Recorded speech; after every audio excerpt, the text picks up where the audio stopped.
Black Mesa is unique in all of gaming history in that it's a fan remake of the original Half-Life that Valve has actually allowed to be sold as its own full game. That's unheard of. It is unquestionably great to have a way to experience such a seminal first-person shooter with a little bit less of its 22 years of accumulated dust.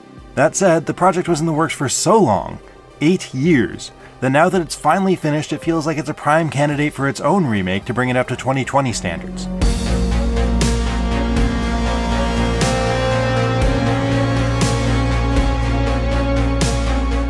As someone who hasn't replayed Half-Life since Valve ported it to the Source engine in 2004, playing Black Mesa and fighting off a familiar interdimensional invasion was like putting on some smudged-up rose-colored glasses. Everything looks a lot better than it originally did, but not as good as I willfully misremembered. Human character models aren't quite up to the standard that Valve set with Half-Life 2 in 2004, let alone the ones they're about to release in Half-Life Alyx, and textures are pretty rough in a lot of places. The most jarring thing is the loading screens, which, just like in 1998, too frequently freeze the action as you're walking down a hallway for about 5 seconds, even on an SSD. Oof. Even so, what made the original game so brilliant is brought out and highlighted even more in this version. Welcome liberties are taken to cut out annoying segments and add more of what works. There are more NPC interactions and tons of environmental storytelling.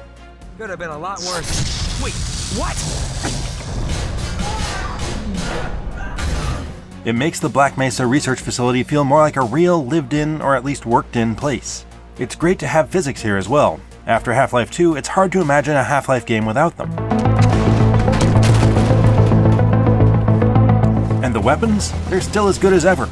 The crowbar is absurd but useful in a pinch, but what really stands out for me is the loud and powerful .357 Magnum. Easily one of the best pistols of all time. The sniper crossbow packs a similarly weighty punch.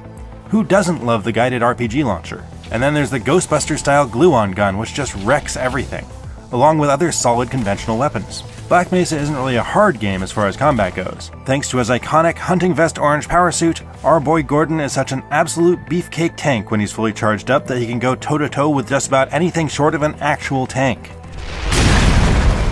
And the run-and-gun combat is still a lot of fun. No, the soldiers you fight are no longer a wonder of AI like you might remember them from back in the day, but outside of a few artificial brain farts, they usually put up a good fight and die well. The mix of alien creatures, soldiers, super speedy spec op troops, and bigger stuff is really exemplary to this day, and headcrab zombies will never not be creepy. Most of the time though, you're sorting out how to get from point A to point B, often with very vague instructions. The puzzles are generally smart and varied, outside of a few obnoxious jumping sections, but it's awfully easy to get lost in these maze-like levels. It's a good thing Black Mesa is so atmospheric to explore. A few times I've gotten pretty thoroughly stuck and had to resort to consulting YouTube walkthroughs. Only a few of those instances made me facepalm over how obvious the solution was. Most of the time, it's more like, how the heck was I supposed to figure that out? Taking into account getting lost and groping around for a bit, you're probably looking at around 15 or 20 hours to play through it. The completely reimagined Zen section is definitely the best looking of all of Black Mesa, which makes sense because it's the most recently made and can only really be an improvement over the lifeless floating rocks of the original. It's very much its own distinctively alien setting, and exploring it was novel even for someone who's played all the Half-Life games. Black Mesa also includes the multiplayer modes, but basically no one is playing them at this point, so they don't matter. Whether you played Half-Life back in the day or not, Black Mesa is definitely the best way to experience one of the crown jewels of first-person shooter history. It doesn't look like a 2020 remake, because it's not really, but it still makes great use of the distinctively creepy atmosphere and excellent combat that left such a mark on this genre. And what better way to prepare for Valve finally returning to the Half-Life universe? For more, check out our coverage of Half-Life Alyx, and for everything else, stick with IGN.